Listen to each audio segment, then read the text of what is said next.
సమయంలో దేవుడు అనుగ్రహించినటువంటి గొప్ప మహాకృపను బట్టి మనందరము ఏకంగా ఇక్కడ కూడుకొని ఉన్నాం. మరి మనందరం వసతిగా కూర్చోటానికి మరి కుర్చీలు స్పాన్సర్ చేసింది ఎవరో తెలుసా మరి మన ఎదురు ఉన్నటువంటి కవిత సిస్టర్ స్పాన్సర్ చేశారనమాట. మరి ఆమె ఏం చదువుతుందో తెలుసా? నర్సింగ్ చదువుతూ ఇంకొకరు ఇంజెక్షన్స్ సలైన్స్ పెట్టమని చెప్పి పిలిస్తే ఒక 5 రోజులు వెళ్ళింది. 5 రోజులు వెళ్ళినందుకు కొంత డబ్బు ఇస్తే ఆ డబ్బుతో ఈ కుర్చీలు తీసుకోవటం జరిగిందనమాట. కొరతని పూడ్చిందనమాట. సో ఆమె గురించి, ఆమె భవిష్యత్తు గురించి, ఆరోగ్యం గురించి ప్రతి ఒక్కరూ ప్రార్థన చేయాలి, జ్ఞాపకం చేసుకోవాల్సిందిగా మనం చేస్తాం. మరి ఈరోజు నూతనమైన అంశమును గురించి మనము ధ్యానిద్దాము. ఏంటి ఆ అంశము అని అంటే, మనము వచనాన్ని బట్టి అంశాన్ని పేరు పెడదాం. ఆదికాండము 4వ అధ్యాయము 5వ వచనం, 5, 6, 7. ఆదికాండము 4వ అధ్యాయము 5, 6, 7 వచనం. కయీనును అతని అర్పణను ఆయన లక్ష్య పెట్టలేదు, కాబట్టి కయీనుకు మిక్కిలి కోపము వచ్చి అతడు తన ముఖమును చిన్నబుచ్చుకునగా యెహోవా కయీనుతో, నీకు కోపమేలా? ముఖము చిన్నబుచ్చుకొని ఉన్నావేమి? నీవు సత్క్రియ చేసిన ఎడల తల ఎత్తుకొనవా? సత్క్రియ చేయని ఎడల వాకిట పాపము పొంచియుండును, నీ ఎడల దానికి వాంఛ కలుగును, నీవు దానిని ఏలుదునను. ఏంటి అంశము అనంటే, నశించిన దానిని దేవాది దేవుడు వెదుకుట. ఇక్కడ ఎవరు నశించారు? ఏం నశించటం జరిగింది? ఇక్కడ నశించటం అంటే ఏంటి? ఎగ్జాంపుల్గా ఇప్పుడు మనం చదివినటువంటి ఈ యొక్క కథే మనకు ఎగ్జాంపుల్. నశించటం అంటే ఏంటి చెప్తా. దేవాది దేవుడు ఈ సృష్టి మొత్తాన్ని సృష్టించాక ఏదేను అని ఒక తోటను తయారు చేశాడు. ఈ సృష్టిలో ఒక సృష్టి అనమాట ఏదేను తోట. అదొక ఎగ్జాంపుల్, ఒక 60 ఎకరాలు వేసుకోండి. 60 ఎకరాల్లో ఉంది ఆ తోట. తోటలో చాలా కావాల్సిన పళ్ళు, జంతువులు. ఆ తోట మొత్తానికి నీళ్లు పెట్టాలి రోజు. ఆ తోటను తడపటానికి 3 నదులు. మనుషులేం వెళ్ళి నీళ్లు పోయక్కర్లే. వెళ్ళి దానికి మంచిగా పాదులు తీసి ఎటువంటి ఎరువు వేయక్కర్లే. వాటందరికి అవి మంచిగా పెరుగుతాయి. వాటిని తడుపుతూ 3 నదులు ఆ తోటలో నుండి బయటకు పారుతూ ఉంటాయి ప్రపంచం అంతా. అయితే ఆ తోటలో 2 మనుషుల్ని కాపలాగా పెట్టాడు దేవుడు. ఫస్ట్ ఒక మనిషిని పెట్టాడు కాపలా. అతని పేరు ఆదాము. అతను ఒంటరిగా తిరుగుతున్నాడు. అటు ఇటు ఆకలి వేసినప్పుడు పళ్ళు కోసుకొని తింటున్నాడు, నిద్రపోతున్నాడు. ఇంకేమీ లేకుండా అట్లాగే ఉంటే దేవాది దేవుడు గమనించి, ఇలా నరుడు ఒంటరిగా ఉండటం కరెక్ట్ కాదు అని చెప్పి అప్పుడు తనకు గాఢ నిద్రను కలుగజేసి తన పక్కటెముకలో నుండి ఒక ఎముక తీసి స్త్రీని నిర్మించాడు. ఆ స్త్రీకి అవ్వ అని పేరు పెట్టాడు. హవ్వ అని పేరు పెట్టాడు. ఇంక తర్వాత మీ ఇద్దరు భార్య భర్తలు ఇక నుండి మీరు అన్యోన్యంగా ఉండాలి, మీ ఇద్దరు కలిసి భూమి మొత్తాన్ని నింపాలి, పిల్లల్ని నింపాలి అని చెప్పి ఆజ్ఞించాడు. చక్కగా వాళ్ళు హ్యాపీగా మంచిగా తిరుగుతున్నారు. తర్వాత హవ్వ ఏం చేసిద్ది? పాము చెప్పినటువంటి మాట విని తినొద్దు అన్న పండుని తింటది. తర్వాత పాపంలో పడుతుంది. తర్వాత దేవుడు తోటలో నుండి వాళ్ళను బయటికి నెట్టేస్తాడు. నా మాట మీరు వినలేదు కనుక తోటలో నుండి బయటికి వెళ్ళిపోండి అని చెప్పి తోట నుండి బయటికి నెట్టేస్తాడు. సరే అని చెప్పి వాళ్ళు తోట నుండి బయటకు వచ్చేసాక తోటలో వాళ్ళు చేసే పని ఏం లేదుగా. మొక్కలు తడపడానికి నదులు ఉన్నాయి, ఎరువు ఏమేమి వేయక్కర్లేదు, జంతువులు ఉన్నాయి. చక్కగా వాటికి పేర్లు పెట్టడం, వాటితో మాట్లాడడం, కూర్చొని చల్లపోట వేళ అట్లా ఆడుకోవటం. దేవుడు సాయంత్రం అవ్వగానే కిందకి దిగి తోట దగ్గరికి వస్తాడు. ఆదాము అవ్వ అంట. వాళ్ళ దగ్గరికి వచ్చి చక్కగా ఆడుకోవటం, ఇవే జరిగేది రోజు. అయితే వాళ్ళకి పని చేయటం తెలీదు, వండుకోవటం తెలీదు, తినటం తెలీదు, జస్ట్ కాయ కోయటం తినటం అంతే. వాళ్ళు ఎప్పుడైతే తోట నుండి బయటకు వచ్చేసారో వాళ్ళు వండుకోవటం అలవాటు చేసుకున్నారు. కనీసం వాళ్ళు తోటలో ఉన్నప్పుడు వాళ్ళకి బట్టలు కూడా లేవు. తోట నుండి బయటకు వచ్చేసాక వాళ్ళకి ఆ పండు తినగానే సిగ్గు తెలిసిందంటే లోక జ్ఞానం తెలిసేసరికి అప్పుడు వాళ్ళు ఏం చేశారో చక్కగా ఆకులు తీసుకొని కుట్టుకోవటం బట్టల్లాగా, తర్వాత జంతువుల చర్మాన్ని తీసి బట్టలుగా కుట్టుకోవటం, తర్వాత మారి పురుగులు ఉంటాయి, నూలు పురుగులు, వాటిని తీసి దారం చేసి దాన్ని డ్రెస్సులుగా చీరలుగా కుట్టడం, చీరలు నేయటం, ఇవన్నీ తర్వాత మనుగడ ఎక్కువైంది. సో బట్టలు కుట్టుకోవటం మొదలు పెట్టారు. తర్వాత వంట వండటం, ఆ స్త్రీ వంట వండటం నేర్చుకుంది. పురుషుడు నేల దున్నటం మొదలు పెట్టాడు. దేవుడు శపించాడు, భూమిని శపించాడు, భూమిని సేద్యపరిచే నరుణ్ణి శపించాడు. ఏమని? నువ్వు చక్కగా కష్టపడి భూమిని దున్ని విత్తనాలు వేసి చక్కగా నీళ్లు పోసి పంట పండిస్తావు, చేతికి వచ్చే టయానికి ఏమైంది? మొత్తం కొట్టుకుపోద్ది అని చెప్పి ఎప్పుడు జరిగేది అదే. సరే అని చెప్పి పురుషుడు కష్టపడటం మొదలుపెట్టాడు, స్త్రీ ఇంట్లో ఉండి కుటుంబాన్ని పోషించడం మొదలుపెట్టి ఈ కాలక్రమేణా కొంతకాలం సాగాక 2 బిడ్డలు పుట్టారు. ఎవరు వాళ్ళు? కయీను, హేబేలు. ఎవరికి పుట్టారు? ఆదాముకి, అవ్వకి. ఆదాము, అవ్వ ఈ సృష్టిలో మొట్టమొదటి స్త్రీ పురుషులు వాళ్ళే. వాళ్ళకు పుట్టిన పిల్లలు కయీను, హేబేలు. అయితే కయీను మొదటివాడు, ఫస్ట్, సెకండ్ హేబెల్. కయీను ఏం చేసేవాడు అని అంటే గొర్రెలు మేపేవాడు. అన్నిటినీ ఇంటి నుండి అడవికి తీసుకెళ్ళటం, అడవి నుండి ఇంటికి తీసుకురావటం, మేపి వాటిని చూసుకోవటం, అవి ఎక్కడైనా తప్పిపోయినాయో చూసుకోవటం, జాగ్రత్త చేయటం, ఇది కయీను పని. హేబేలు పని ఏంటి? నాన్నతో ఉండి పంట చూసుకుంటా ఉంటాడు. ధాన్యం వేయటము, మంచిగా పట్టుకున్న కలుపు మొక్కలు తీయటము, వాటికి మంచిగా నీరు పెట్టడము, ఎరువేయటము, అది చక్కగా రాబడి వచ్చేదాకా దాన్ని చూసుకోవటము, పందికొక్కులు ఏం తినకుండా ఇవంతా కాపలాగా చూసుకుంటాడు. అయితే వారికి ఒక ఆలోచన వచ్చింది, అయ్యో దేవాది దేవుడు మనకి ఇన్ని మొక్కలు ఇచ్చాడు, ఇన్ని ఫలాలు ఇచ్చాడు, ఇంత గొప్ప స్వచ్ఛమైన గాలిని ఇచ్చాడు పీల్చుకోవటానికి, వాతావరణం ఇన్ని ఇచ్చాడు, మనకి ఫ్రీగా ఇచ్చాడు, అది కూడా మనం ఏదో ఒకటి ఇవ్వాలి దేవుడికి అని చెప్పి వాళ్ళు ఏం చేశారు అని అంటే అర్పణ అనేది ఒకటి ఇవ్వాలి, కానుక అనేది ఒకటి ఇవ్వాలి అని చెప్పి వాళ్ళు ఏం చేశారు అని అంటే అన్నదమ్ముళ్ళు ఇద్దరు కలిసి ఒక దహన బలి లాగా పెట్టి, అయ్యా ఇదిగో నా గొర్రెల్లో నుండి ఇదిగో ఒక గొర్రె నీకు ఇస్తున్నా అని చెప్పి కయ్యను ముందు పెట్టాడు. హేబేలు ఏం చేశాడు? అయ్యా ఈ రోజే నాకు పంట కోతకొచ్చింది, ఇదిగో పంట శ్రేష్టమైన పంట ఇదిగో తీసుకొచ్చి నీ ముందు పెట్టా. దేవుడు చూశాడు ఇద్దరిది. చూసి హేబేలు పంట తీసుకున్నాడు. తీసుకోవటం అంటే దహించటం. హేబేలు పంట తీసుకున్నాడు, అన్నయ్య పంట తీసుకోవాలి, అంటే గొర్రె పిల్లని తీసుకోవాలి. కయ్యను కోపం వచ్చింది. వచ్చిందా రాదా? మన సొంత రక్తంలో వాళ్ళు తీసుకుంటే మనం తీసుకోకపోయినా వాళ్ళకి ఎక్కువ ప్రేమ వచ్చి మనకు ప్రేమ తక్కువ వచ్చినా మనకేమొస్తుంది? కోపం వస్తుంది. మానవ సహజం అది. కోపం వచ్చింది కయ్యనికి. మొహం చిన్నగుచ్చుకున్నాడు. చిన్నగుచ్చుకున్నందుకు దేవుడు ఏమని మాట్లాడుతున్నాడు? మళ్ళీ చెబుదామా వచ్చిన కయ్యనితో దేవుడు ఏమంటున్నాడు?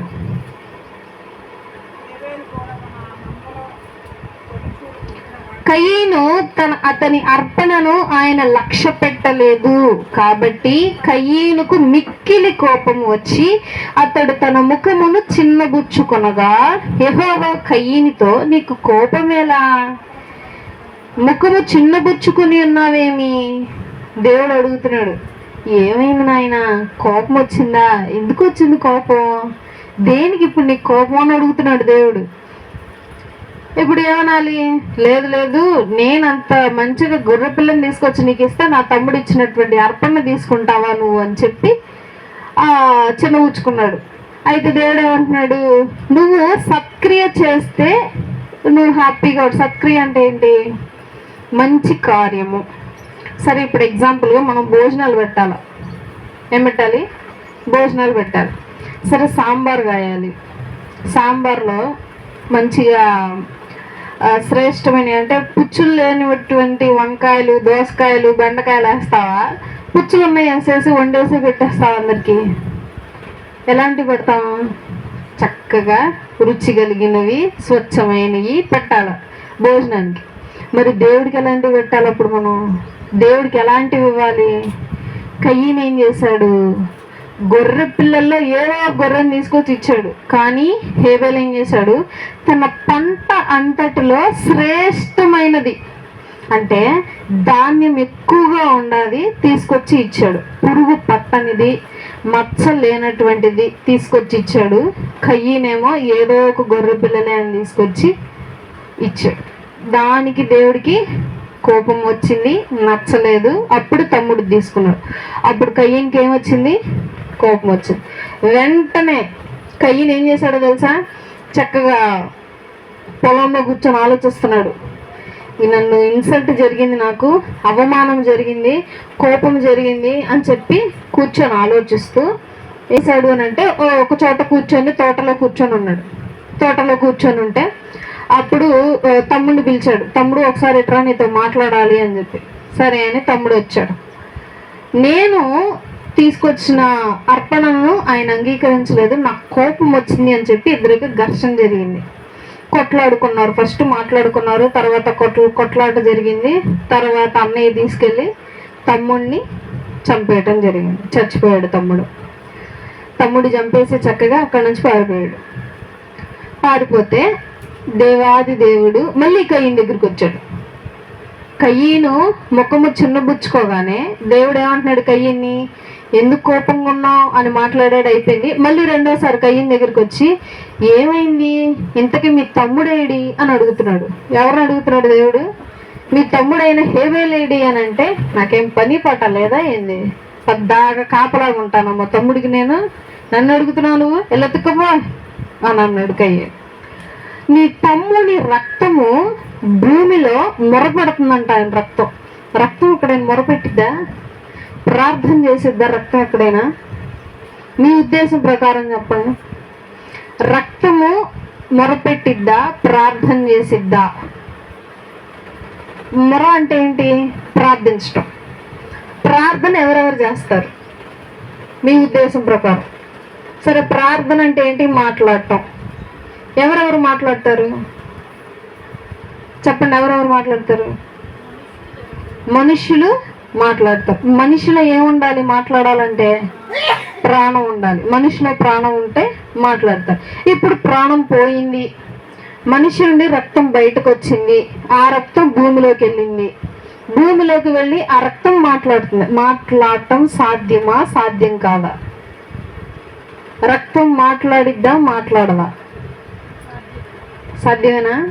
సాధ్యమే. మరి మనందరం రక్షింపబడ్డానంటే ఎవరి రక్తం మూలంగా?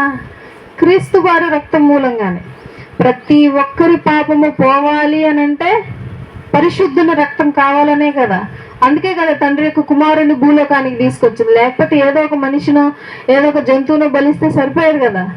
నిష్కలంకమైన రక్తము, ఎటువంటి మచ్చ డాగు లేనటువంటి రక్తము కార్చబడాలి భూలోకంలో. అప్పుడే మనిషి పాపాలు పోతాయి. సరే అని చెప్పి ఆ రక్తము మొరపెట్టడం మొదలుపెట్టింది. ఏమన్నా తెలుసా? దేవా, నేను చేసిన తప్పేంటి? నా అన్నయ్య నాకు విధించిన శిక్ష చాలా ఘోరమైంది అని చెప్పి ఏడుస్తూ రోధిస్తున్నాడు. నీ తమ్ముని రక్తము భూమిలో మొరపెడుతూ ఉంది, ఆ కేక నాకు వినబడుతుంది అని అన్నాడు దేవుడు. నశించిపోయినటువంటి అమాయకుడి కోసం దేవుడు నిలబడ్డాడు. తమ్ముడు ఏమైనా తప్పు చేశాడా? తప్పు చేసింది ఎవరు? అన్నయ్య. అసూయ చేత, ద్వేషం చేత ఏమొచ్చింది ఆయనకి? చంపాలి అనేటువంటి ఆలోచన వచ్చింది. చంపేశాడు. నశించిన వారి కొరకు దేవుడు భూలోకానికి వచ్చాడు. నశించిన దానిని వెదకి రక్షించటానికి వచ్చాడు దేవుడు.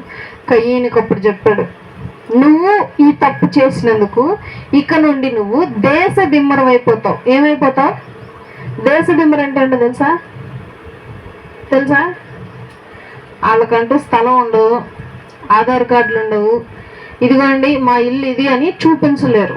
అట్లాంటి వాళ్ళు ఇప్పటికీ ఉన్నారు. వ్యానుల్లోనూ బళ్ళో కూడా కొనేసుకుంటారు. వారానికో నెలకో ఒక్కొక్క ప్రాంతానికి వెళ్తారు, టెంపరీగా పాకాలు వేసుకుంటారు. మళ్ళీ కొన్ని రోజులు అయినాక మళ్ళీ ఆ పాకాలు ముడిచేసుకొని మళ్ళీ ఇంకో చోటకి, అంటే స్థిరంగా ఒక చోట ఉండలేరు అనమాట. అటువంటి పరిస్థితి నీకు వస్తుంది అని చెప్పి దేవుడు శపించాడు. అప్పటి నుండి కయీను ఒక ప్రాంతంలో లేకుండా ప్రతి ప్రాంతం తిరుగుతూ ఉన్నాడు. అయితే దేవాది దేవుడు నశించిన వారి కొరకు వెదకి వారిని రక్షించడానికి వచ్చాడు. నశించినటువంటి హేబేలు రక్తము అన్న అయినటువంటి కయీను తన తమ్ముడిని చంపేస్తే దేవాది దేవుడు ఆయన పక్షమున ఉండి యుద్ధం చేశాడు. దేవుడు నశించిన వారిని వెదకి రక్షించటానికి వచ్చాడు. కయీను దగ్గర ఎక్కడ హేబేలు గారు ఎదురు తిరగలేదు. అన్నాని లోబడుతూనే ఉన్నాడు. అన్న తిరిగి హత్య చేయటం జరిగింది. తమ్ముడి ఎదుట దేవుడు నుంచొని యుద్ధం చేశాడు. ఆయన నశించిపోయి ఉన్నాడని చెప్పి ఆయన కొరకు నిలబడటం జరిగింది. అన్నయ్యకి శిక్ష వెళ్ళింది. ఇంకొకరిని చూద్దాం అలాగే, ఇంకొన్ని వచనాలు. అపోస్తల కార్యములు 7వ అధ్యాయము 2వ వచనం.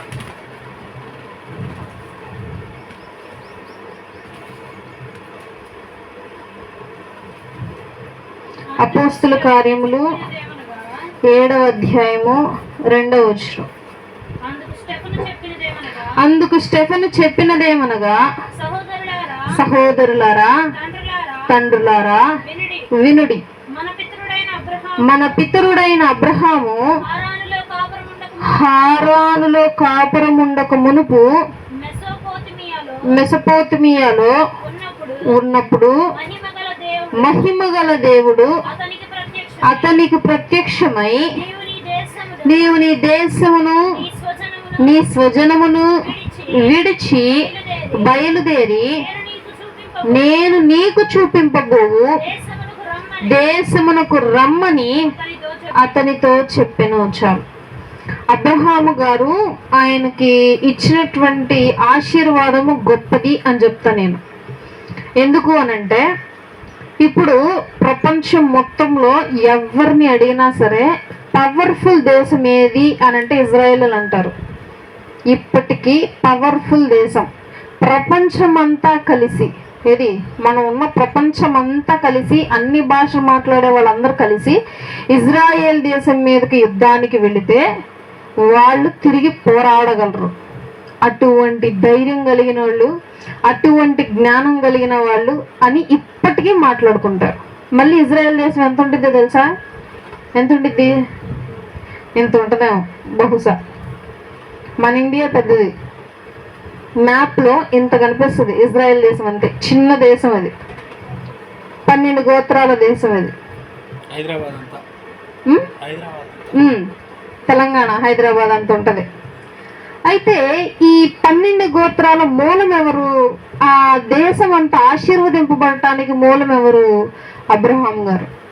అంతగా ఆశీర్వదించాడంటే ఈయనేం చేసుంటాడు అసలు? అబ్రహాము అని ఒక అతను ఉన్నాడు. ఈయన వెతుకుతూ ఉన్నాడు దేవుళ్ళను. ఎప్పుడైతే కయ్యను అలా దేశదిమ్మరైపోవటం జరిగింది, వేరే వాళ్ళు మా అక్క చెల్లెలు వాళ్ళని పెళ్లి చేసుకోవటం, బయటకు వెళ్ళిపోవటం, బయట అన్ని దేవుళ్ళను వాళ్ళని వీళ్ళని పూజించడం అది ఎక్కువైపోయింది. యెహోవా దేవుణ్ణి నమ్మేవాళ్ళు తక్కువయ్యారు. అదే వాళ్ళలో మనం స్టార్టింగ్లో చూసుకున్నాం, జలప్రలయంలో నోవాహు గారు. అలా ఒక్కొక్కళ్ళు ఎత్తుక్కోవచ్చు అనమాట దేవుని నమ్మేవాళ్ళు. తర్వాత అబ్రహాం గారు, వారు కూడా విగ్రహారాధనే, వాళ్ళ కుటుంబం అంతా అదే. అయితే దేవాది దేవుడి గురించి ఆయన వెతకటం మొదలు పెట్టాడు. అసలు నిజమైన దేవుడు ఎవరు? మా నాన్న ఇతన్ని కొలవటం మొదలు పెట్టాడు, మా తాతయ్య ఇతన్ని కొలవటం మొదలు పెట్టాడు, ఇంతకీ వీళ్ళు కరెక్ట్ కాదు. మరి నిజమైన దేవుడు ఎవరు? అసలు మనం సృష్టించింది ఎవరు? అసలు ఎందుకు సృష్టించాడు? అసలు ఎందుకు ఈ భూమి, ఈ కథ అంతా ఎందుకు అని చెప్పి వెతకటం మొదలు పెడితే కనబడినటువంటి దేవుడు ఆయన, వినబడినటువంటి దేవుడు ఆయన. దేవాది దేవుడికి ముచ్చటేసింది. ఆహా, ఎవరైనా ఎక్కడైనా దేవాది దేవుడు మన కొరకు ఆయన వెతుక్కుంటూ వచ్చాడు. కానీ అబ్రహాం గారు అంత వెరైటీగా ఈయనే వెతుక్కుంటూ వెళ్ళాడు దేవుణ్ణి చూడటానికి.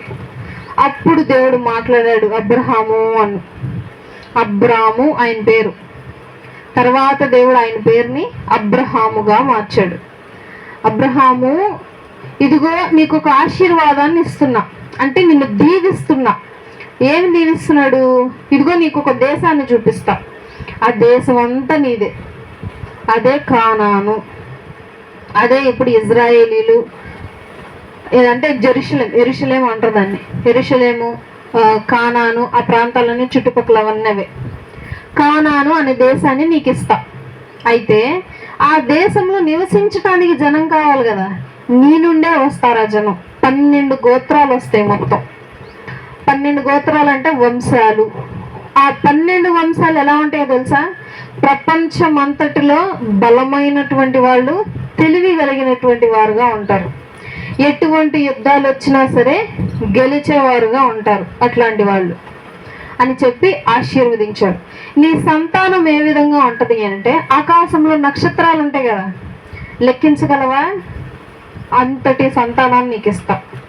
నీ సంతానం ఏ విధంగా ఉంటదంటే, ఇసుక రేణువులు తెలుసు కదా, ఇసుక రేణువులు ఒక్కొక్క రేణువు లెక్కించగలవా? లెక్కించలే. అంతటి విస్తారమైన వంశాన్ని నీకు ఇస్తా. ఇప్పటికీ ఇజ్రాయేలీలు మన దేశంలో చెల్లాచెదురైపోయారు. యెరూషలేములో ఉన్న వాళ్ళు కొంతమంది, మిగతా వాళ్ళందరూ వేరే వేరే దేశాలకు పారిపోయారు అనమాట. వాళ్ళందరూ ఇప్పటికి చేరుతున్నారు వరుసగా మెల్లగా, వారి దేశాలకు, వారి స్వదేశాలకు చేరుతున్నారు. షేబ్రోన్లో కూడా ఉన్నారు ఇజ్రాయేలీలు. కాబట్టి యెహోవా దేవుడు వెదకి రక్షించటానికి, ఎవరిని వెదకి రక్షించడానికి? నశించిన వారిని. వారి జీవితంలో ఇంకొక ఛాన్స్ లేదు, ఇక నా జీవితంలో ఇంకేం లేదు, వెలిగేమీ లేదు, అంతా అయిపోయింది. నన్ను రక్షించేవారు లేరు, నన్ను కాపాడేవారు లేరు, నన్ను ఆదుకునేవారు లేరు, నా గోడు వినేవారు లేరు, నా బాధను చూసేవారు లేరు అని అనుకుంటారు మనుషులు. అలాంటి వారి కోసం దేవాది దేవుడు వారిని వెతుకుతున్నాడు. దేవుడు క్రొత్త నిబంధనలో ఏంటి, ఈయన మాట్లాడితే వెళ్ళిపోయి తక్కువ వాళ్ళతో కూర్చొని భోజనం చేస్తున్నాడు, కాళ్ళు చేతులు కడుక్కోకుండా భోజనం చేస్తున్నాడు, ఇవన్నీ శాస్త్రులు పరిచయాలు అంటా ఉంటే, నేను వచ్చింది ఎవరి కోసం? నీతిమంతుల కోసం రాలేదు. నేను ఎవరి కోసం వచ్చాను? నశించిన వారి కోసం వచ్చాను. కాబట్టి నేను వీరితో కూర్చొనే భోజనం చేస్తానని చెప్పానన్నాడు. అంటే నశించినటువంటి మన కోసము దేవాది దేవుడు తన పరలోకాన్ని వదిలేసి భూలోకానికి వచ్చాడు. దేనికి? మనల్ని వెతకటానికి, కనుగొనటానికి, కనుగొని మనలను రక్షించటానికి. రక్షించి ఎక్కడికి తీసుకెళ్ళాలి మనల్ని? పరలోకానికి. ఎందుకు పరలోకం వెళ్ళటం అవసరమా? మనం చక్కగా చనిపోయి భూమిలోనే పడుకోవచ్చు కదా. అవసరమే. ప్రతి మనిషి శరీరం మాత్రమే భూమిలోకి వెళ్తుంది, ఆత్మ దయచేసిన వాని యొద్దకు వెళ్తుంది. ఎవరిచ్చారు ఆత్మ? దేవాది దేవుని యొద్దకు వెళ్తుంది. దేవాది దేవుని చూడటానికే అర్హతలు ఉండాలి. కొన్ని పరిశుద్ధుడుగా ఉండాలి, నిష్కలంకుడుగా ఉండాలి, ఎటువంటి తప్పు పాపము లేనోడుగా ఉండాలి. ఏంటి? మనిషి శరీరం ధరించుకొని దేవుని చూడటానికి. అలాంటిది మన ఆత్మ దేవుని దగ్గరికి వెళ్ళాలంటే ఇంకెంత పరిశుద్ధంగా ఉండాలి? వెళ్తుందా ప్రతి ఆత్మ? ప్రతి మనుషుడు కరెక్ట్గా ఉన్నాడా? ప్రతి మనుషుడు పాపం చేయకుండా ఉన్నాడా? లేడు. మరి ఆ ప్రతి ఆత్మ వెళ్ళదు అప్పుడు. అందుకు దేవుడు ఏం చేశాడు? ఈ బలియాగం మొదలు పెట్టాడు. ప్రతి మనిషి పాపం చేస్తున్నాడు, అది సహజం, స్వభావం అయిపోయింది. మనిషి పుట్టాడు, పుట్టగానే ఏం చేశాడు? కొన్ని రోజులకి, కొన్ని సంవత్సరాలు ఖచ్చితంగా లేచి నడవాల్సిందే. అంతేనా? అంతే కూర్చొని ఉండగలడా? ఉండడు. కొన్ని నెలలు అయ్యాకే పిల్లడు ఏం చేస్తాడు? బోర్లో పడతాడు. అది సహజం. ఎలా అయితే మనిషిలో ఈ మార్పులు సహజమో, పాపం కూడా సహజం అయిపోయింది ఇప్పుడు. అందుకే దేవుడు ఏం చేశాడు? నేనే మారుస్తా కొన్ని రూల్స్ అని చెప్పి కుమారుణ్ణి పంపించి రక్తాన్ని ప్రోక్షించి మనల్ని పరిశుద్ధులుగా చేసేసాడు. మరలా ఇంకొక వాక్యం చూద్దాం. గలతీయులకు రాసిన పత్రిక 3వ అధ్యాయము, గలతీయులకు రాసిన పత్రిక 3వ అధ్యాయము 16వ వచనం. అబ్రహామునకును అతని సంతానమునకును వాగ్దానములు చేయబడెను, ఆయన అనేకులను గూర్చి అన్నట్లు నీ సంతానములకును అని చెప్పక ఒకని గూర్చి అన్నట్టే నీ సంతానమునకును అనెను. ఆ సంతానము క్రీస్తు. దేవాది దేవుడు ఇక్కడ అబ్రహాము గారికి నీ సంతానమును ఆశీర్వదిస్తాను అని చెప్పాడు. అనంటే ఎవరి సంతానము? అబ్రహాము గారి సంతానము. ఇప్పుడు యేసుక్రీస్తు ప్రభువారు ఏ వంశం నుండి వచ్చారు? దావీదు ఏ వంశం నుండి వచ్చాడు? బోయాజు ఏ వంశం నుండి వచ్చాడు? అంటే ఎక్కడి నుండి వచ్చినట్టు వాళ్ళందరూ అబ్రహాం దగ్గర నుండే వచ్చారు. అంటే యేసుక్రీస్తు ప్రభువారు కూడా ఆశీర్వదింపబడినటువంటి జనాంగము నుండే వచ్చి ఉన్నాడు. అంటే యేసుక్రీస్తు ప్రభువారు కూడా ఆశీర్వదింపబడిన వాడుగా ఉన్నాడు. ఆయన ఆశీర్వదింపబడిన వాడుగా ఉండి ఎవరి కోసం వచ్చాడంట? నశించిన వారి కోసం వెదకి రక్షించటానికి ఆయన భూలోకానికి వచ్చాడు. క్రీస్తు ఈ భూలోకానికి ఎందుకు వచ్చాడు? నశించిన వారిని వెదకి రక్షించటానికి. నశించిన వారు, ఇప్పుడు ఎగ్జాంపుల్గా నేను ఉన్నాను, ఇప్పుడు నాకు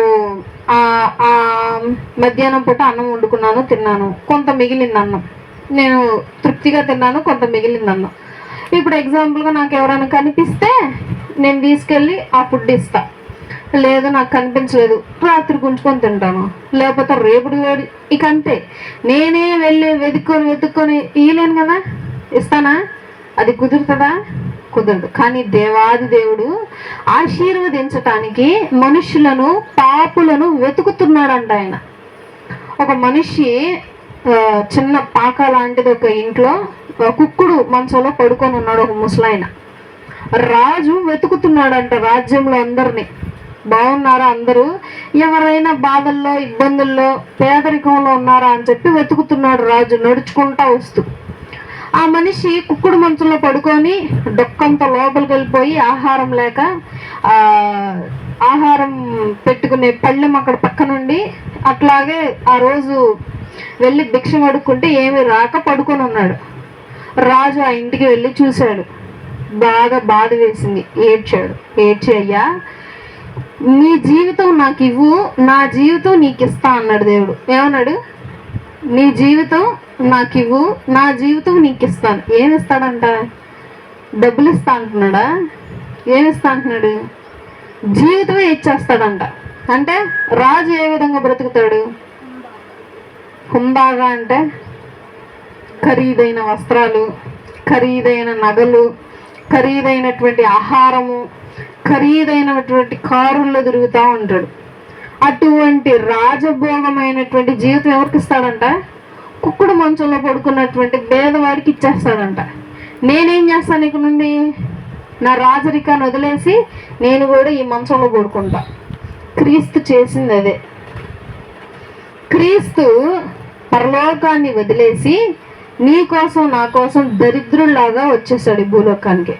నేను దరిద్రుని అయిపోతా, నేను దీనుణ్ణి అయిపోతా, నేను కూడా నీకులాగా బీదవాడిని అయిపోతా, నేను కూడా నీకులాగా మారిపోతా. అయితే నేను నీ జీవితాన్ని తీసుకున్నానుగా, ఇదిగో నా జీవితం నీకు ఇచ్చా, తీసుకో. ఎవరైనా అనగలరా? ఏ మనుష్యుడైనా అనగలరా మాట? కావాలంటే 100 రూపాయలు సహాయం చేస్తావు, 200, నెలకు సరిపడా సరుకులు, లేదు అనంటే నెల ఇస్తావు. అంతేగాని ఆస్తి అంతా తీసుకెళ్ళి ఇవ్వంగా. కావాలంటే ఏదైనా అవసరం ఉంటే మంచం కొనిపిస్తావు, లేదంటే ఒక రేకుల షెడ్ వేపిస్తావు, ఇల్లు బాగా ఇరుగ్గా ఉందరా అని చెప్పి. ఇంకంతకంటే ఏ మనుషుడు ఏం చేయలేడు. కానీ ఆ రాజు ఏం చేశాడు? తన రాజరికం అంటే తన సింహాసనాన్నే తనకిచ్చేశాడు. అటువంటి ప్రేమ దేవాది దేవుడు మన ఎడల చూపిస్తూ ఉన్నాడు. తర్వాత న్యాయాధిపతుల గ్రంథము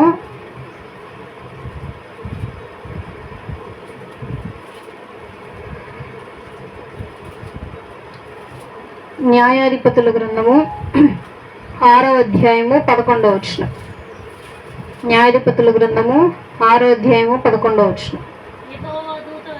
యెహోవా దూత వచ్చి అబీయెజ్రీయుడైన యోవాషునకు కలిగిన యొఫ్రాలోని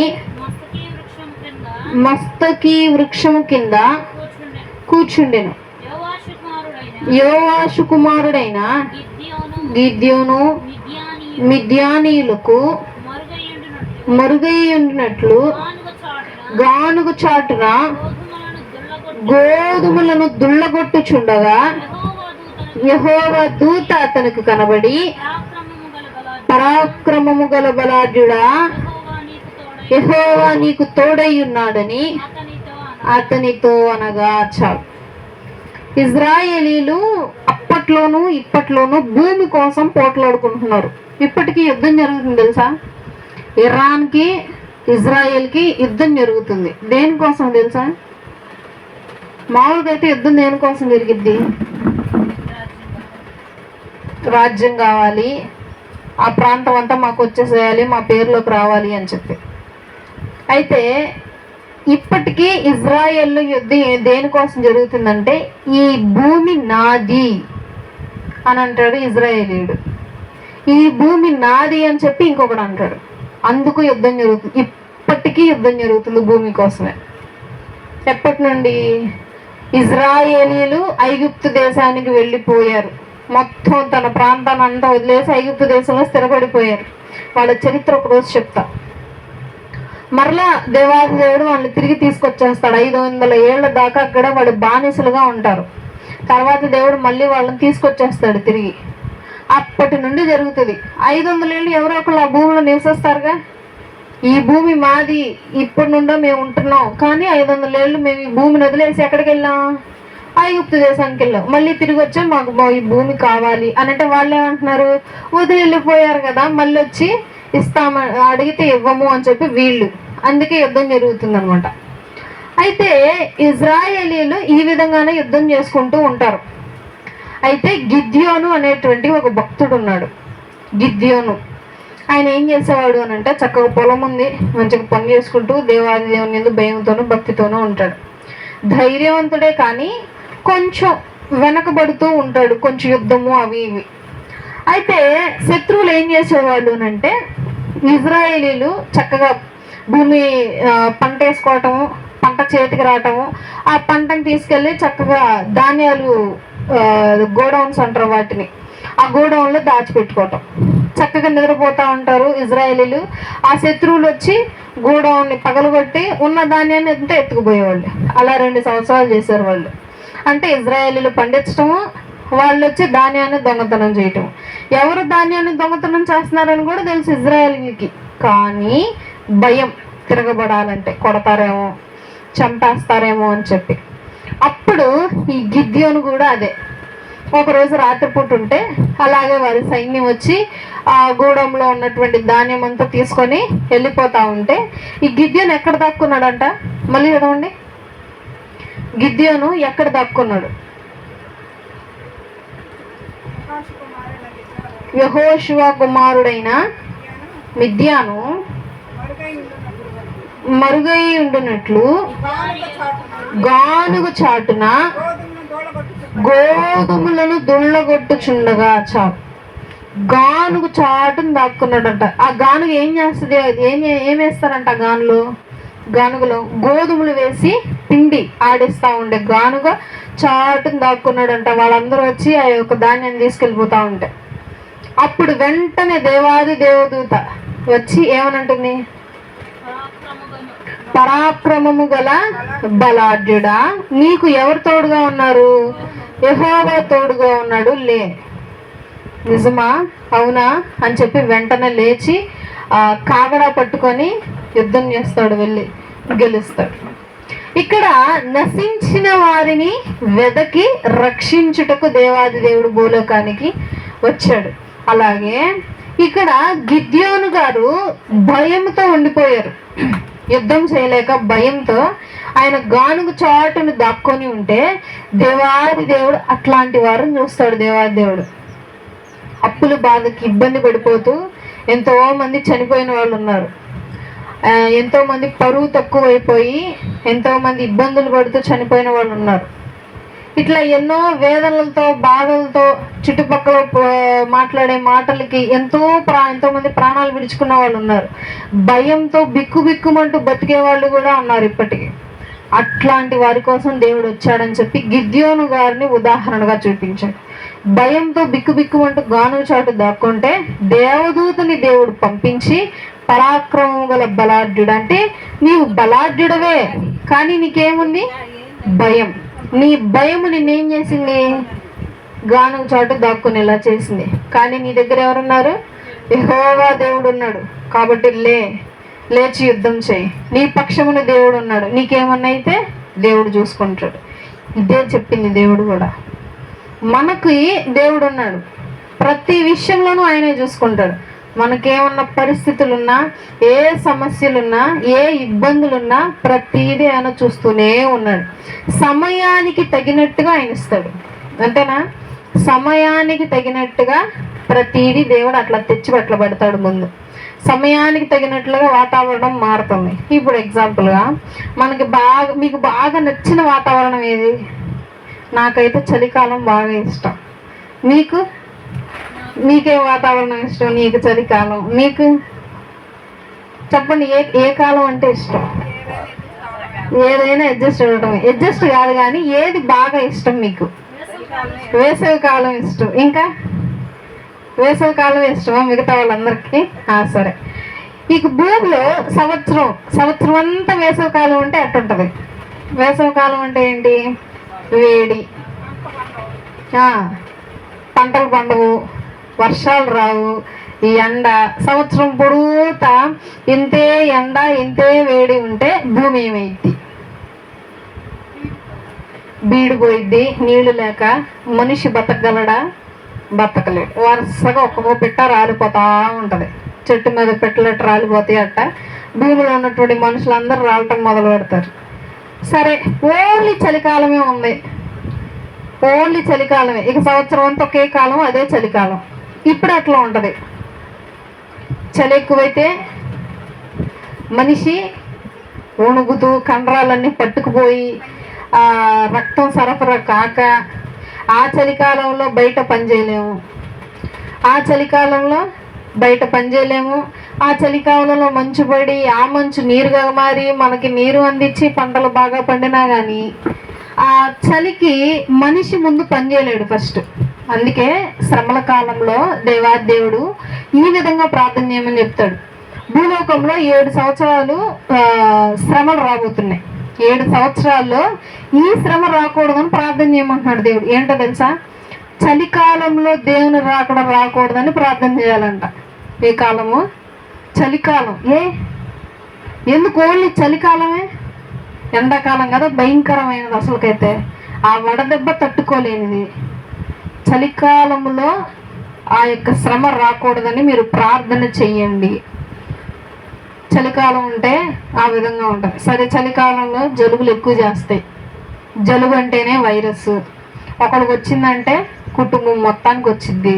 అది ఇంకా పెరిగి ఇంకొన్ని కొత్త రోగాన్ని తీసుకొచ్చింది. అదే కదా మొన్న కరోనాగా మారింది. కరోనా ప్రపంచం మొత్తం ఒక ఊపేసింది. అటువంటి రోగాలు, కొత్త రోగాలు వస్తాయి. కరోనాని ఏది చంపిద్దో తెలుసా? కరోనాని చంపగల వైద్యం ఏంటి?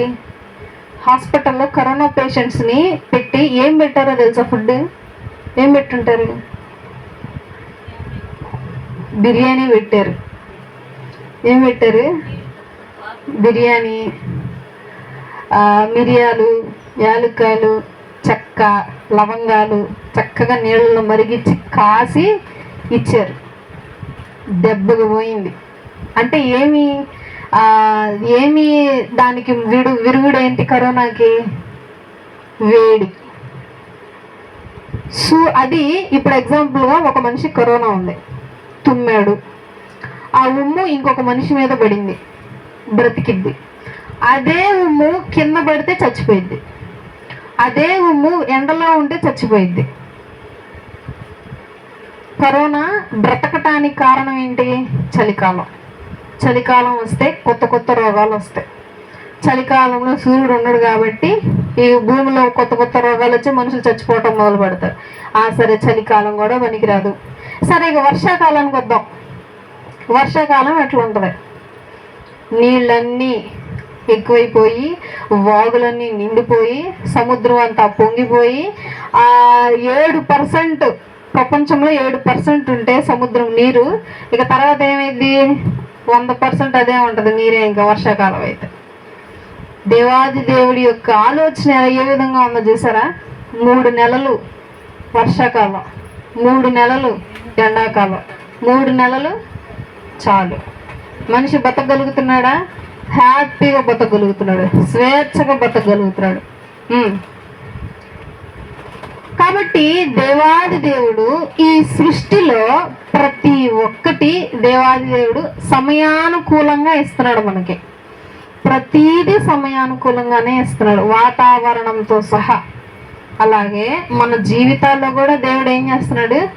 సమయానికి తగినట్టుగా ఇస్తాడు మనకి ప్రతి అవసరత. కానీ దాని కొరకు మనం వెయిట్ చేయాలి.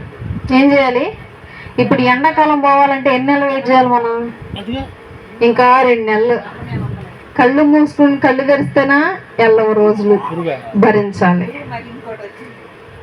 చలికాలం వస్తే బాగుంటుంది అనిపిస్తుంది. తర్వాత చలికాలం రాగానే అబ్బా చలి ఎక్కువగా ఉంది, ఎండ లేదు, ఎండాకాలం వస్తే బాగుంటుంది అనిపిస్తుంది. మళ్ళీ ఎండాకాలం వస్తే అయ్యో మళ్ళీ చలికాలం వస్తే బాగుంటుంది. అయ్యో ఈ చలికాలం ఎండాకాలం కాదు, పంటలు పండట్లేదు, అయ్యా ముందు వర్షాకాలం రావాలి అని చూస్తాం. ఆ వర్షాల పంట పండేలాగా పడవు. ఎట్లా పడితే ఆ వర్షాలు పడితే కొట్టుకుపోయేలాగా పడితే వర్షాలు. సో దేవాది దేవుడు సమయానుకూలంగా ప్రతి ఒక్క అవసరతని తీరుస్తాడు. తర్వాత ఇంకో వచనం గమనిద్దాం. 1 సమూయేలు గ్రంథము 12వ అధ్యాయము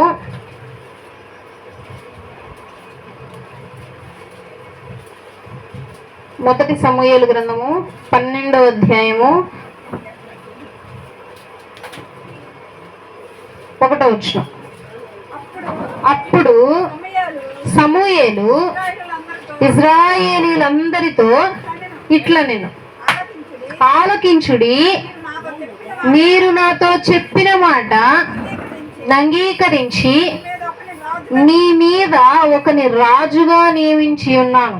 తర్వాత ఇంకో వచనం చదువుదాం, అదే అధ్యాయంలో 7వ వచనం.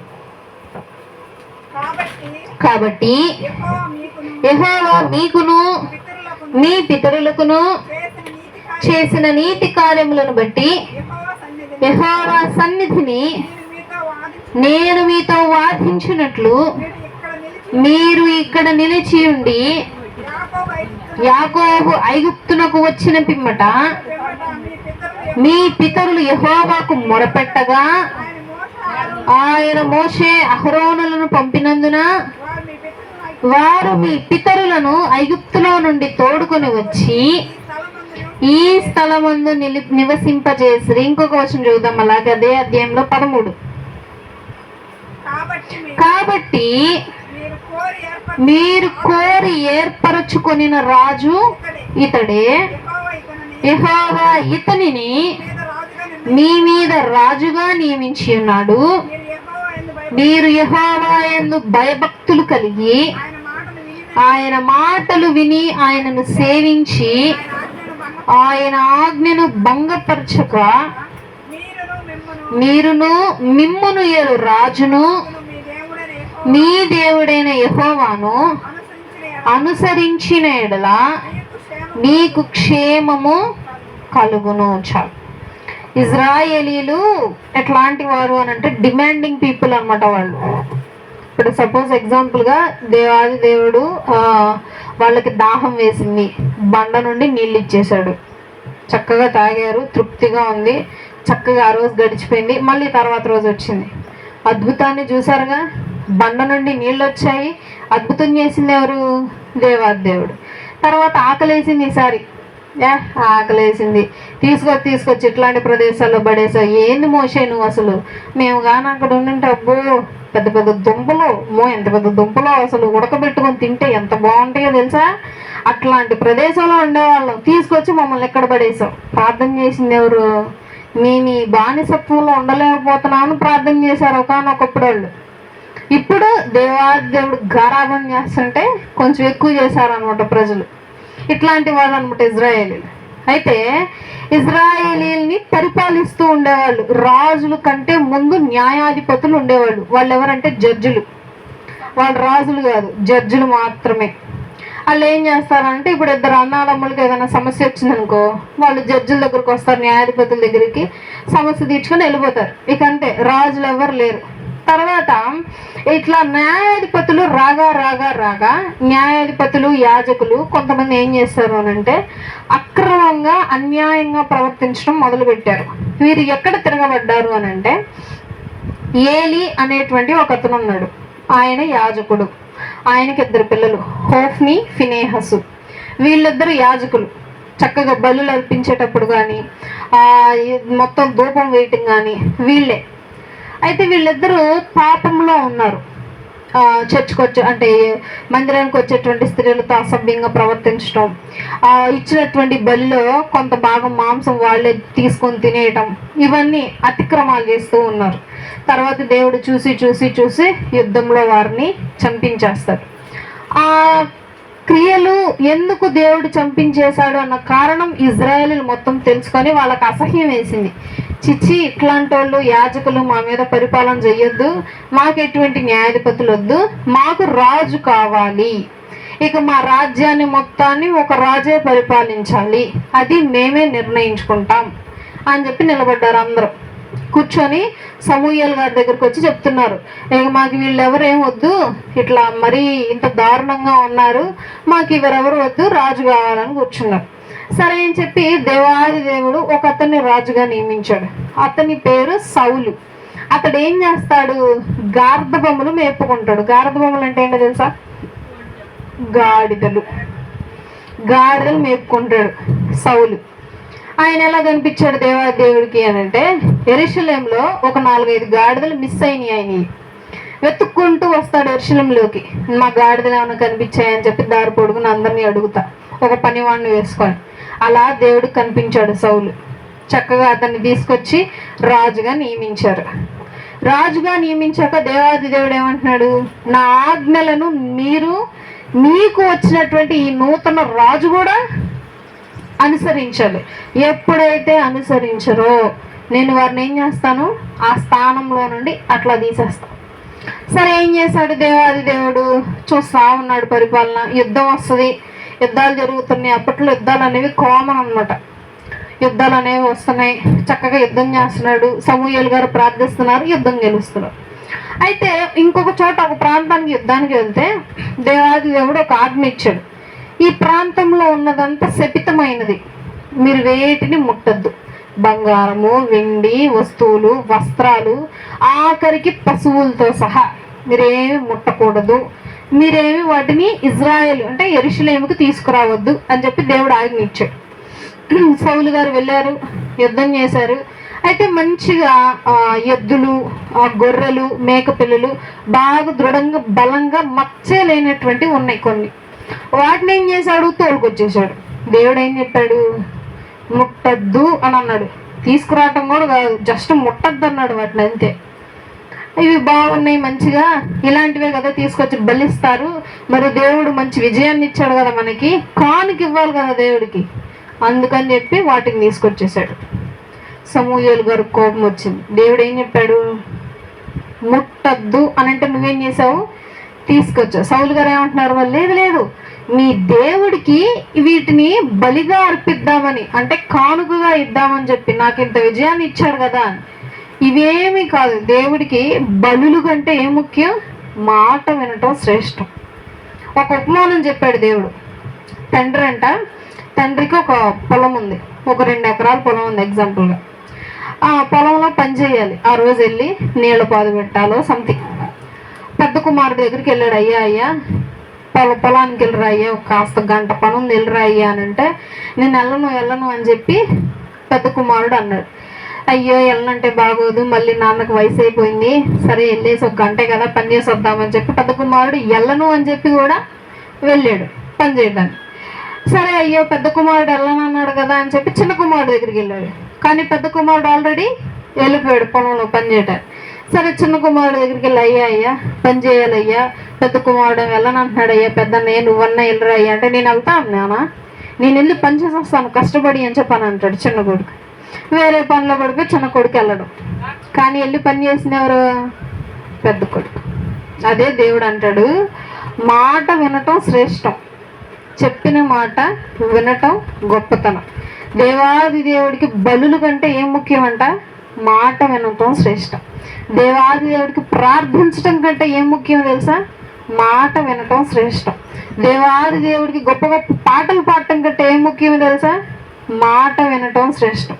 దేవాది దేవుడికి మందిరంలో వచ్చి కూర్చోవటం కంటే ఏం ముఖ్యం? దేవాదేవుడికి మాట వినటం శ్రేష్టం. మనం ఎన్నన్నా చేయండి, ఎంత భక్తిగా అయినా ఉండండి, కానీ చివరికి దేవాది దేవుని మాట ఎవరు వింటారో, ఎవరు చెప్పినట్టు చేస్తారో వారినే తీసుకొచ్చి పక్కన కూర్చోబెట్టుకుంటారు. లేదయ్యా నేను గొప్ప గొప్ప ప్రసంగాలు ప్రసంగించాను, లేదయ్యా నేను బాగా తూచా తప్పకుండా ప్రతి వారం వెళ్ళాను చర్చికి, ప్రతి ఉపవాస ప్రార్థనలో ఉన్నాను, నేను ప్రతి వారం ఉపవాసం ఉన్నాను, నేను ప్రతి మీటింగ్కి వెళ్ళాను, ప్రతి పాస్టర్ గారికి కానుకిచ్చాను, ఇన్ని చేసినా సరే దేవుడు ఏమంటాడు తెలుసా? నువ్వెవరో నాకు తెలియదు. ఎందుకు? ఇవన్నీ నువ్వు బలులుగా చేసావు, అంటే ఆచారం లాగా చేసావు. నాకు ఆచారాలు వద్దు, నాకు బలులు వద్దు, ఏం కావాలి? నేను చెప్పింది చెయ్యాలంతే.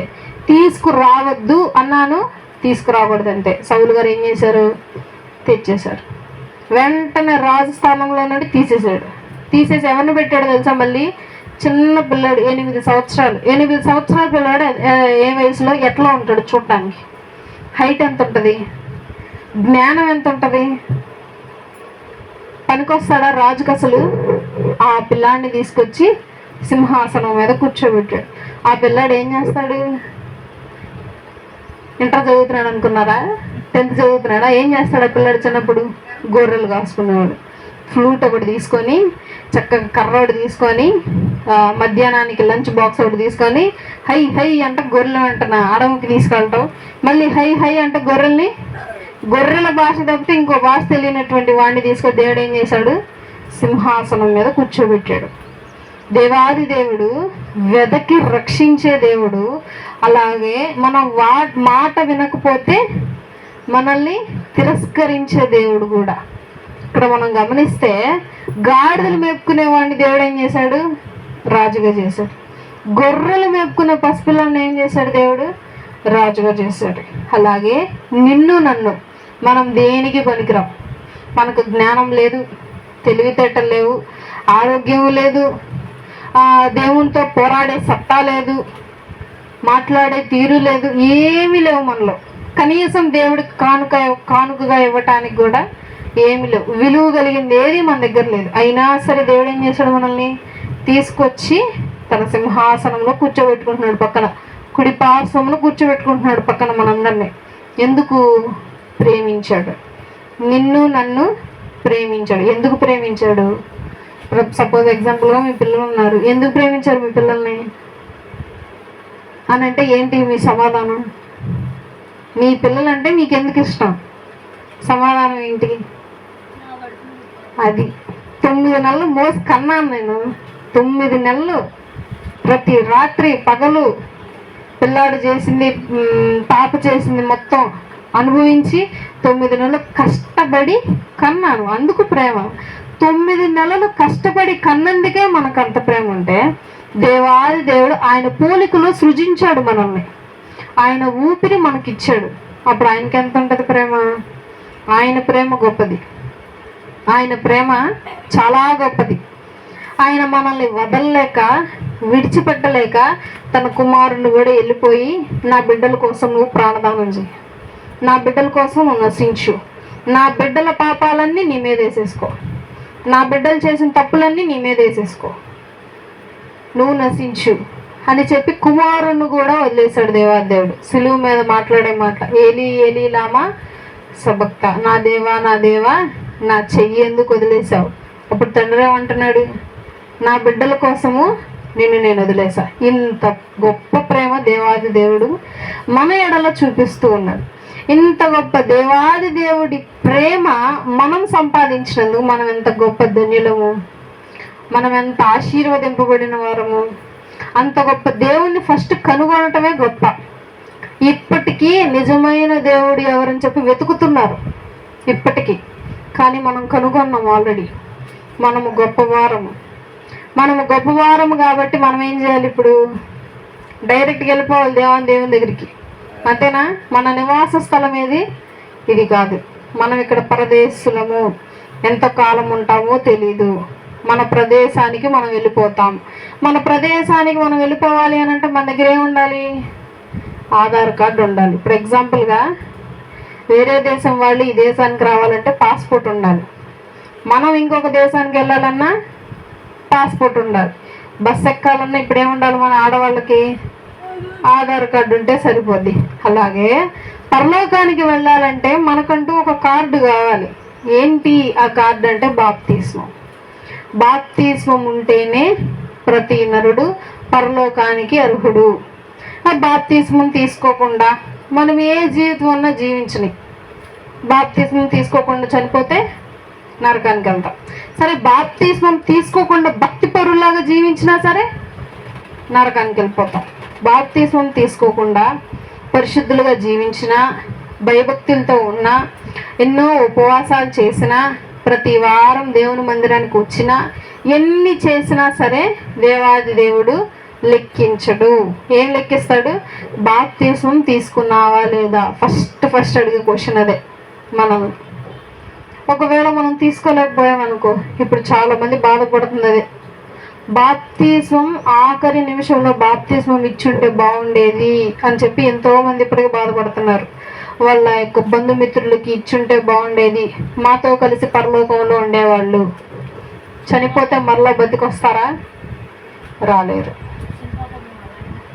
మా అమ్మమ్మ, మా తాతయ్య చనిపోయారు.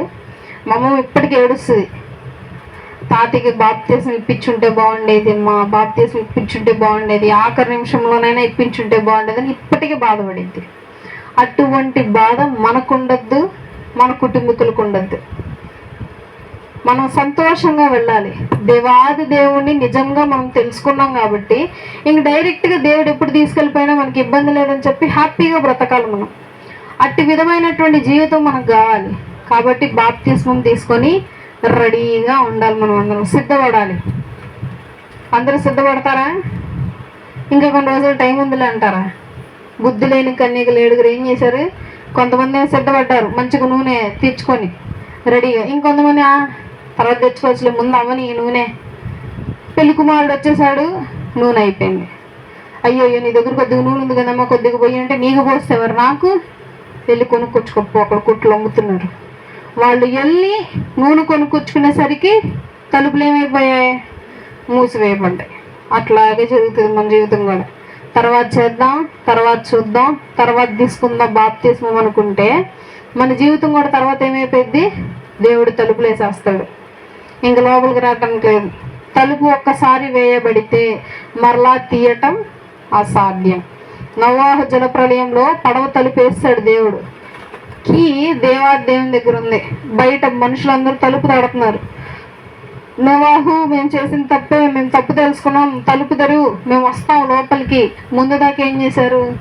టైం ఇచ్చాడు కదా దేవుడు. ఒక 3 అంతస్తులు పడవని ప్రపంచంలో ఉన్నటువంటి జంతువులన్నీ జతలుగా పడవలోకి వెళ్ళాయి.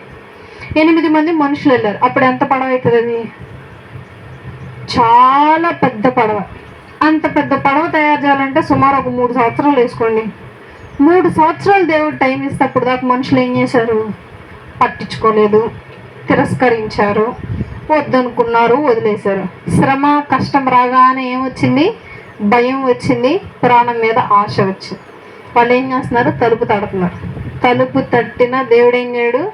తీయడు. దేవాది దేవుడు దీర్ఘశాంతం గలవాడు, శాంతమూర్తుడే, కానీ ఎక్కువ కాలం శాంతమూర్తుడు కాదు. ఆయన క్రోధము వర్ణాతీతం. ఆయనకు కానీ కోపం వస్తే, నోవాహు జలప్రలయంలో మనిషి ఉన్నాడా? 8 మంది, అంటే ఒక కుటుంబం తప్పితే ఇంకే మనిషి లేడు, ఇంకే నరుడు లేడు. మొత్తం తుడిచిపెట్టుకుపోయి అందరూ చనిపోయి నీళ్ల మీద శరీరాలన్నీ నాని ఈ చర్మం అంతా తేలిపోతా ఉంటే చక్క చక్కగా కాకులు పక్షులన్నీ వచ్చి వాటన్నిటిని చక్కగా తినేసి ఈ విధంగా ఉన్నారు మనుషులు. క్రూడ్ ఆయిల్ తెలుసా మీకు? నల్లటి చమురు అంటారు. అది ఎక్కువగా ఎక్కడ వస్తుంది? ఎడారి ప్రాంతాల్లో వస్తుంది. ఎందుకు వస్తుంది అక్కడ? మనుషుల శరీరాలు కుళ్ళి వాళ్ళ ఎముకలు కుళ్ళి అటువంటి పదార్థాలు తయారవుతాయంట. జంతువుల శరీరాలు కుళ్ళి, అప్పుడు ఎంతమంది మనుషులు కుళ్ళితే ప్రతి చోట అదే జరుగుతుంది. ఆయిల్స్ పడితే ఎక్కువగా బాగా పెట్రోల్ కానీ క్రూడ్ ఆయిల్ కానీ మనం వాడే వనరులన్నీ అక్కడి నుంచే వస్తాయి ఎక్కువ. అలా మనుషులు నాశనం అయిపోయి చెల్లాచెదరైపోయారు. దేవుడికి ఒకసారి కోపం వస్తేనే దేవుడు బాధ అనిపించింది, ఇది కరెక్ట్ కాదులే, నేనే చేసి నేనే చంపడం కరెక్ట్ కాదు. ఈ మనుషులు పుట్టుకతోనే ఇట్లా ఉన్నారు, ఈ మనుషులు పాపం అనేది స్వభావం ఇంతే, వీళ్ళు మారరు కాబట్టి నేనే ఏదో ఒక ఉపాయం ఆలోచిస్తా అని చెప్పి అప్పటి నుండి ఒక సూచన పెట్టాడు. రెయిన్బో తెలుసా? ఇంద్రధనస్సు. వర్షం వచ్చి ఆగిపోతే ఇంద్రధనస్సు ఈ మూల నుండి ఆ మూలకు వచ్చింది అందంగా 7 రంగులతో. ఆ ఇంద్రధనస్సు సాక్ష్యం అనమాట.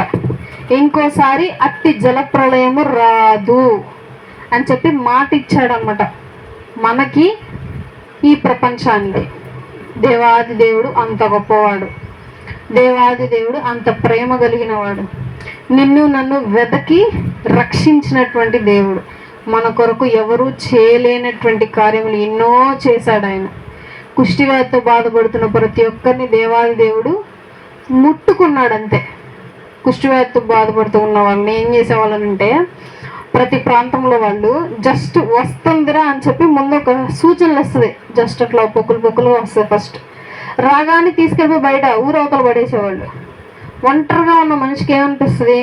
ఎవరన్నా కనిపిస్తే బాగుండు, ఎవరన్నా కనిపించి అమ్మ తిన్నావా అని అడిగితే బాగుండు, ఎవరన్నా కనిపించి అన్నం పెడితే బాగుండు, కనీసం ముట్టుకుంటే బాగుండు అనిపించి ఆరాట పడిపోతూ ఉంటారు అట్లాంటి వాళ్ళు. అట్లాంటి వారిని దేవుడు ఏం చేశాడు తెలుసా? జస్ట్ దూరం నుండి ముట్టుకోలే, జస్ట్ దూరం నుండి మాట్లాడలేదు, ఆయనతో దగ్గరకు వచ్చి ముట్టుకొని స్వస్థపరిచాడు ఆయన. ఆ ముట్టుకున్న ఆ స్పర్శను చూసి అందరు చలించిపోయారు, కాళ్ళ మీద పడి ఏడ్చారు. అయ్యా, నా సొంత రక్త బంధువులే నన్ను ముట్టుకోవటానికి ఇష్టపడలేదు, కనీసం నన్ను చూడటానికి కూడా ఇష్టపడలేదు, కానీ నువ్వు ఎవరివో తెలీదు, వచ్చి ముట్టుకున్నావు, స్వస్థపరిచావు అని చెప్పి ఏడవటం మొదలు పెట్టారు ఒక్కొక్కళ్ళు. అట్లాంటి వాళ్ళు మారి ఇప్పుడు ప్రపంచం అంతా గొప్ప క్రైస్తవ్యులుగా, గొప్ప సంఘంగా మారుతూ ఉన్నారు ఇప్పటికీ. దేవాది దేవుడు నిన్ను నన్ను వెదకి రక్షించడానికి వచ్చాడు. మనం చేయాల్సింది ఏంటి అంటే ప్రార్థన. మన ప్రార్థన ఎలా ఉండాలి? తీసుకెళ్ళిపోవాలి డైరెక్ట్గా పరలోకానికి. ఆ విధంగా ఉండాలి.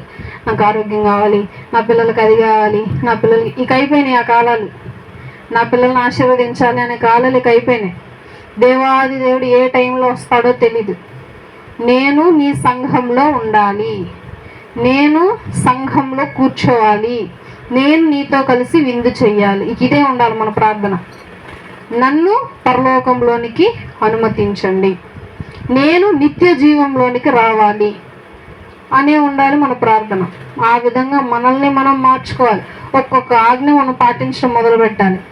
దేవాది దేవుడిని మనం ఎప్పుడైతే ప్రేమిస్తామో ఆటోమేటిక్గా దేవుడికి ఉన్నటువంటి గుణాలన్నీ మనకు వచ్చేస్తాయి. కాబట్టి మనం ఏం చేయాలి? ఫస్ట్ దేవుణ్ణి ప్రేమించటం ముఖ్యం. భక్తి కన్నా భయం కన్నా ఫస్ట్ ప్రేమ అనేది ముఖ్యం.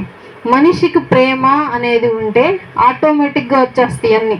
భయం వచ్చేసిద్ది, భక్తి వచ్చేసిద్ది, ఆజ్ఞలు పాటించేస్తాము, దేవుడి గురించి తెలిసేసుకుంటాము, డైరెక్ట్గా దేవుడి దగ్గరికి వెళ్ళిపోతాం. కాబట్టి అందరూ తల నుంచి కళ్ళు మూసుకొని ప్రార్థన చేద్దాం. దేవాది దేవుడు మానవ కోటి సమూహములతో పొగడగొచ్చినటువంటి తండ్రి, నీకు వందనములు, స్తుతులు, స్తోత్రం తండ్రి. ప్రభా, ఎంతో మంది రోజులకు నశించిపోచుండగా మీరు మమ్మల్ని అలాగ చేయకుండా ఇప్పటికే సజీవులకు ఉంచిన విధానం బట్టి మీకు స్తుతులు, స్తోత్రం. నా తండ్రి, ఈ రోజు నా ప్రభువా మేమందరం ఏకంగా సమకూడి నా తండ్రి నేను స్తుతించి నా తండ్రి గణపరిచి నీ యొక్క అమూల్యమైన మాటలు వినే కృపను జ్ఞాపకం చేసినాడు. అందరూ స్తుతులు, స్తోత్రం. అతని ప్రభు, ఈ దినమును చూడలేక ఎంతో మంది హాస్పిటల్ పాలై ఉన్నారు, ఎంతో మంది మరణం మీద తన ప్రభు అల్లాడుతూ ఉన్నారు, ఎంతో మంది మరణించి ఉన్నారు. తండ్రి ప్రభు మీరు మమ్మల్ని లాగు చేయకుండా నాయన ఎంతో అమూల్యమైన మాటలు తండ్రి ప్రభు విని నా తండ్రి నీ యొక్క భక్తి జీవితంలో తండ్రి ప్రభు ఇంకా ముందుకు వెళ్ళుటకు సహాయం చేస్తూ ఉన్నారు తండ్రి. స్తోత్రాలు నా తండ్రి ప్రభా. అయ్యా మేము విన్నటువంటి వాక్య భాగంలో నా తండ్రి ప్రభా మీరు మా కొరకు చేసిన గొప్ప గొప్ప కార్యములు బట్టి విని ఉన్నాం, తెలుసుకుని ఉన్నాం. మీరు మా కొరకు వెతికి నా తండ్రి ప్రభా మమ్మల్ని వెతికి వచ్చి ఉన్నారు నాయన. అయ్యా నా తండ్రి మేము నా తండ్రి ఎక్కడనూ నేను వెతకలేదు నా ప్రభా. నీ ప్రేమను మేము తండ్రి ప్రభా అడగలేదు నా తండ్రి. అడగకుండానే నీవు గొప్ప ప్రేమను చూపించి ఉన్నావు. మేము వెతకకుండానే మమ్మల్ని వెతికి రక్షించి ఉన్నావు నాయన. పాప కోపంలో లాడిపోతూ ఉంటే నా తండ్రి ప్రభా చేయి అందించి తండ్రి ప్రభు మమ్మల్ని ఒడ్డుకు నడిపించావు నాయన. నీ కృతజ్ఞతలు. ఇన్ని చేసి నీవు చేసిన తండ్రి ప్రభా మేలులను బట్టి ఆశీర్వాదమును బట్టి తండ్రి ప్రభు రుణము తీర్చుకోలేని వారము నా ప్రభు. నా తండ్రి మా జీవితాలను తీర్చిదిద్దిన గొప్ప దేవుడు నా తండ్రి. గొప్ప సృష్టిని అందజేసావు, వాతావరణాన్ని అందజేసావు, మంచి తండ్రి ప్రభు ఫలాలను ఇచ్చావు నా తండ్రి. బ్రతుకుటకు ఆరోగ్యము, కట్టుకొనుటకు ఇల్లు, బ్రతుకును సాగించుటకు తెలివిని, జ్ఞానమును, కుటుంబాలను, బంధువులను, బంధుమిత్రులను ప్రతీదీ అనుగ్రహించావు. నీ బట్టి స్తుతులు స్తోత్రాలు తండ్రి ప్రభు. నీకే స్తోత్రములు చెల్లించుకుంటాం నాయన.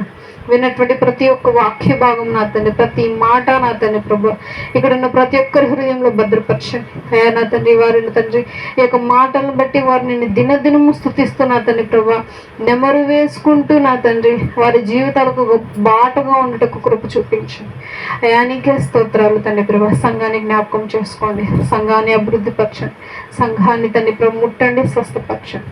సంఘంలో ఉన్న ప్రతి ఒక్కరిని మీరు జ్ఞాపకం చేసుకోండి, పేరు పేరు కావాల్సినటువంటి ప్రతి అవసరతను అనుగ్రహించండి నా తండ్రి ప్రభు. సమయానుకూలంగా అందజేయవాడవు నా తండ్రి ప్రభు. అయ్యా తండ్రి సమయానుకూలంగా అందజేసేటువంటి ప్రతి ఒక్క కార్యమును, ప్రతి ఒక్క దీవెనను పొందుకునే వారంగా తండ్రి ప్రభు ప్రతి ఒక్కరూ నా తండ్రి ప్రభు నాతో సహా ప్రతి ఒక్కరు ఓపిక కలిగి, సహనము కలిగి నీ యొక్క సమాధానం కొరకు ఎదురు చూసే వారంగా ఉండటకు తీర్చిదిద్దండి నా తండ్రి. నీకు స్తోత్రాలు అయా. మందిరంలో ఉన్నటువంటి ప్రతి ఒక్క కొరతను మీరు తీరుస్తూ ఉన్నారు తండ్రి ప్రభా. నీకు స్తోత్రాలు అయా. బండలు తండ్రి ప్రభా ఆంటీ గారి చేత ఇప్పించి ఉన్నావు, నీకు స్తుతులు. పైన కావాల్సినటువంటి పట్టానా తండ్రి ప్రభా ఎడ్వర్డ్ అంకుల్ గారి ద్వారా మీరు ఇప్పించి ఉన్నారు, కృతజ్ఞతలు అయ్యా. చర్చిలో కుర్చీలు కొరత ఉన్నది అని చెప్పి నీవు ఎరిగి ఉన్నావు నాయన అయ్యా నా తండ్రి. అందుకే కవిత ద్వారా తండ్రి ప్రభా నీవు కుర్చీలను అందజేసి ఉన్నావు. ప్రతి కార్యము నా తండ్రి ప్రభు నీ చిత్తానుసారంగా నా తండ్రి ప్రభు ప్రతి ఒక్క కార్యం చేస్తూ ఉన్నారు, కృతజ్ఞతలు అయ్యా. ఇచ్చినటువంటి కుర్చీలను బట్టి నీకు స్తుతులు స్తోత్రాలు. బిడ్డను ఆశీర్వదించండి, దీవించండి. బిడ్డ చదువుల్లో మీరు తోడుగా ఉండి సహాయం చేయండి. మీ బిడ్డ ఎదుగుదలలో మీరు తోడుగా ఉండండి. ఒంటరిగా ప్రాంతంలో ఉంటూ ఉండగా నా తండ్రి ప్రభు రాకపోకల్లో మీరు తోడుగా ఉండి సహాయం చేయండి. కంచె రెక్కల కాపుదల్లో మీరు ఉంచండి ఆయన. బిడ్డ నెలలో ఎగ్జామ్ రాయబోచుండగా అయ్యా తండ్రి ప్రభు గుర్తున్న ప్రతి ఒక్కటి రాయటకు సహాయం చేయండి. మంచి జ్ఞాపక శక్తిని అనుగ్రహించండి. బిడ్డతో ఎంతో మంది రాస్తూ ఉన్నారు ఎగ్జామ్స్, వాళ్ళందరినీ మీరు తీర్చిదిద్దండి. బిడ్డలందరూ మంచిగా పాస్ అయ్యి అయ్యా తండ్రి ప్రభు మంచి ఉద్యోగాల్లో జాయిన్ అయ్యేటకు కృప చూపించండి నా తండ్రి. నీకే స్తోత్రాలు ప్రభు. ఇటు విధంగా ఎన్నో తండ్రి ప్రభా ఈ సంఘాన్ని ఆశీర్వదించండి, ఇంకా అభివృద్ధి పరచండి నా తండ్రి. సంఘంలో ఉన్న ప్రతి ఒక్కరిని మీరు దీవించండి, ఆశీర్వదించండి అయ్యా. ఎవరెవరైతే ఇల్లు కట్టుకుంటూ తండ్రి ప్రభా మధ్యలో ఆగిపోయి ఉన్నారో వాళ్ళని జ్ఞాపకం చేసుకోండి. వాళ్ళకి కావాల్సిన వసతులను తండ్రి ప్రభా ధనము అనుగ్రహించండి నా తండ్రి ప్రభా. సహాయం చేయండి తండ్రి ప్రభా. ఎవరైనా అనారోగ్యంతో వచ్చి ఉన్నారో వారిని ముట్టండి, స్వస్థపరచండి నా తండ్రి. నీకే స్తోత్రాలు ప్రభా. నిన్న ఈరోజు జరిగినటువంటి కార్యక్రమం మీరు తోడుగా ఉన్నారు, కృప చూపించారు, కృతజ్ఞతలు. ఈరోజు సండే స్కూల్ కార్యక్రమాల్లో రాకపోకల్లో మీరు తోడుగా ఉన్నారు, కృతజ్ఞతలు. వాతావరణం మీ స్వాధీనంలో ఉంచుకోండి ప్రభా. వాతావరణం అధికం కాకుండా అయ్యా ఎటువంటి మనిషి తండ్రి వాతావరణం మూలంగా ప్రాణాలు విడిచిపెట్టకుండా కృప చూపించండి నా తండ్రి. నీకే స్తోత్రాలు, కృతజ్ఞతలు. మరలా నీ చిత్తమైతే వచ్చే ఆదివారం మేమందరం ఇదే విధంగా సమకూడి నిన్న అందరము స్తుతించి గణపరిచే కృపను అనుగ్రహించండి. గత వారం అంతా నీ రెక్కల కాపుదలు భద్రపరచు. మరలా ఈ వచ్చే వారం అంతా నీ రెక్కల కాపుదలు భద్రపరచండి తండ్రి. మేమందరం మరలా మా సంఘస్థులందరము కలిసి నేను స్తుతించటకు మేమందరం వేగముగా కూడి గణపరిచే కృపను అనుగ్రహించండి. సంఘమును మెల్లమెల్లగా మీరు అభివృద్ధి పరుస్తున్న విధానం బట్టి కృతజ్ఞతాస్తుతులు చెల్లిస్తూ ఉన్నాం తండ్రి ప్రభా.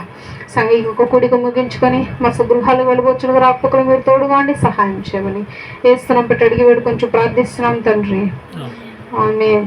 మన తండ్రి దేని ప్రేమి కుమారుడైన యేసుక్రీస్తు ప్రభువారి కృప పరిశుద్ధాత్మ సహవాసం మనందరికీ ఎల్లప్పుడూ తోడేయండి నడిపించుగాక. ఆమేన్. అందరికీ వందనాలు.